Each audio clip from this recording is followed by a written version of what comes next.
A fact family is a group of math statements that are all related and mean basically the same thing. Now, before we take a look at an actual example of a fact family, we need to get some terminology down first. So in every addition problem, we have an addend plus an addend, and it equals a sum. Now, since these two words are the same, it suggests that we can switch them and still have basically the same statement, which we should know from what we've learned about addition over the last many years that we've been learning math. In subtraction, however, we have a minuend minus a subtrahend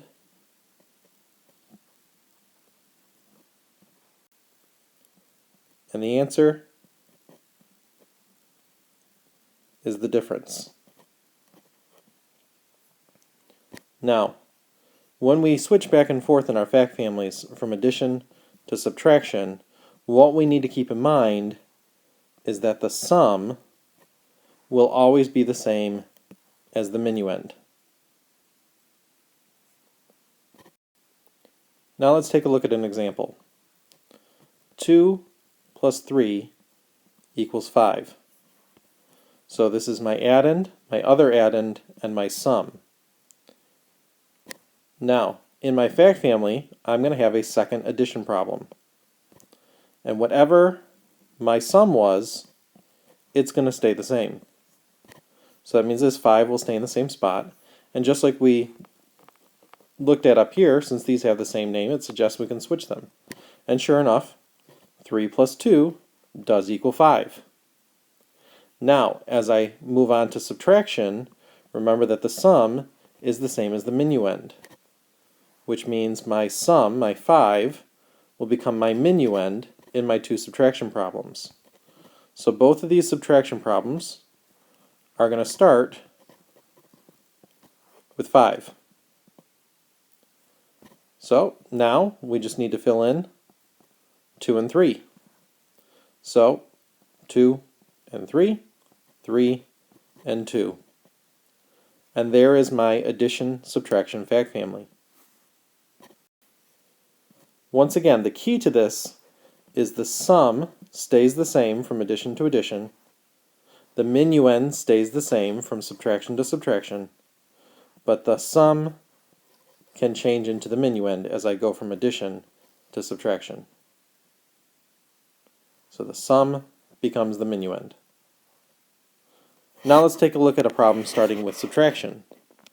So for that we'll do 7 minus 6 equals 1.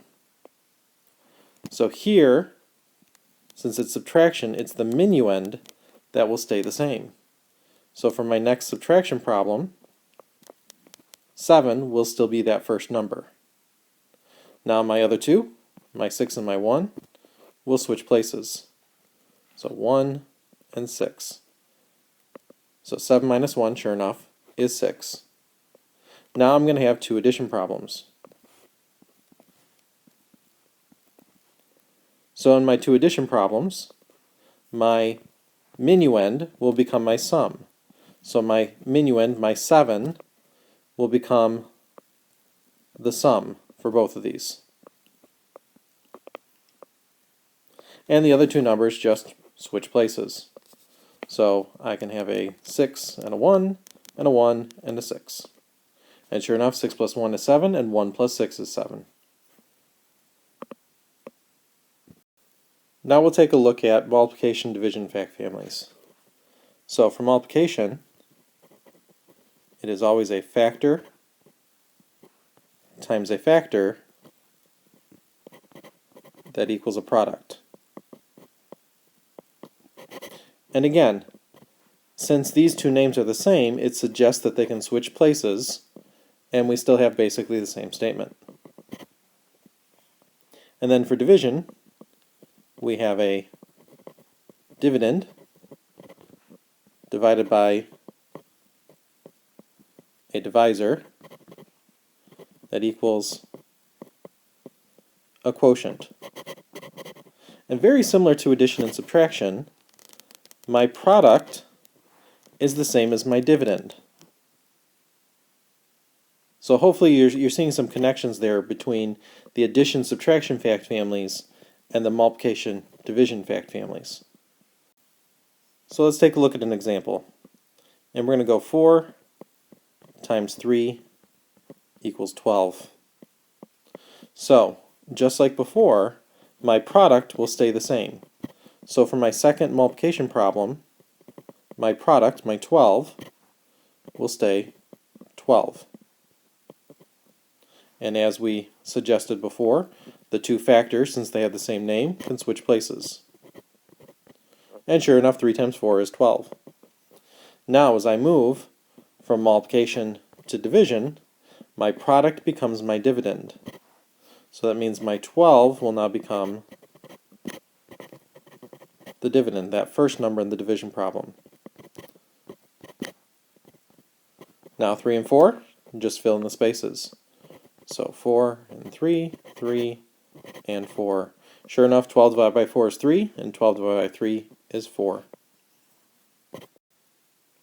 And for our last example, let's do a division problem. 8 divided by 4 equals 2.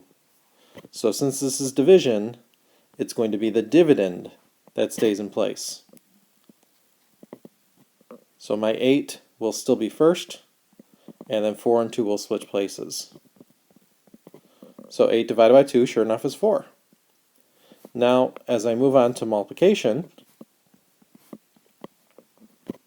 remember that the dividend is the same as the product. So that means that that 8 needs to become my product. Now 2 and 4 just fill in the spaces. So 2 and 4, 4 and 2. And sure enough, 2 times 4 is 8, and 4 times 2 is 8.